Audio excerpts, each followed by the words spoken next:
My sister said that having a miscarriage was not a valid excuse. I was 12 weeks pregnant when it happened. My husband and I had been trying for 3 years, went through fertility treatments, hormone shots, the whole nightmare. We were finally at that point where we thought it was safe to tell people. I called my sister first. She was planning her wedding for that fall, and I wanted to make sure she knew before we announced it to everyone else. "Oh my God, I'm so excited to be an aunt," she screamed into the phone. "This is perfect timing. The baby will be here right before my wedding. You'll be my matron of honor, and we can take the most beautiful pictures with your little bump." 2 weeks later, I started bleeding at work. Heavy, scary bleeding that sent me into a panic. My husband met me at the emergency room, and we spent 6 hours finding out our baby was gone. The doctor was gentle but direct. "These things happen more often than people talk about. It's nobody's fault. Take some time to heal, both physically and emotionally. You'll need at least 2 weeks off work." I was completely devastated. We both were. I took a week off work and mostly stayed in bed crying, trying to process what had happened. My sister called every day asking how I was doing, bringing me soup and tissues, being the supportive sister I desperately needed. That lasted exactly 10 days. Then she called with a completely different tone. "Listen, I need to talk to you about something important. I know you're sad about the baby situation, but my bridal shower is this Saturday, and you're supposed to help me set up at 9 in the morning." I explained that I wasn't ready to be around a bunch of celebrating, laughing people yet. I'd been bleeding for days and felt emotionally drained. Could she maybe ask our cousin Emma to help instead? "Seriously? You're going to bail on me because of this? It's not like you actually had a baby. You were barely 3 months along. Most people don't even tell anyone until they're further along than that." I couldn't believe what I was hearing.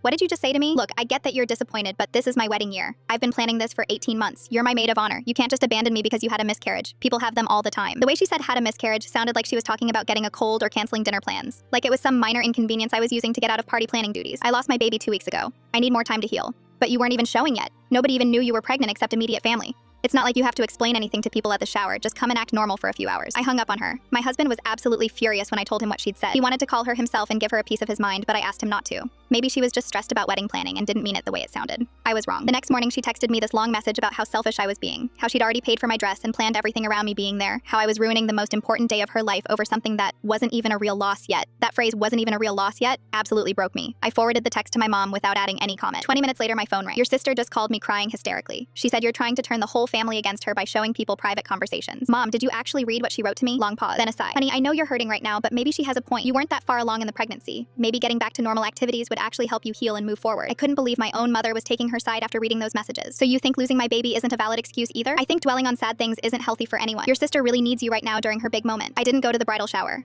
or the bachelorette party in Vegas, or the wedding ceremony itself. My sister got married without me standing next to her at the altar, which she complained about to every single person at the reception. She told people I had abandoned her during the most important year of her life because I was being overly dramatic about a very early pregnancy loss. 6 months later, she got pregnant on her honeymoon, called me sobbing hysterically at 8 weeks when she started having light spotting. "I'm terrified. We can't lose this baby. I finally understand what you went through. I'm so sorry for everything I said. Please come to the hospital with me right now." Her baby was perfectly fine. Just normal implantation bleeding that happens to lots of women. But sitting in that hospital waiting room with her, watching her completely panic about potentially losing a pregnancy at 8 weeks, I realized she finally understood. The baby she was so terrified of losing was 2 weeks younger than the one she told me wasn't a real loss.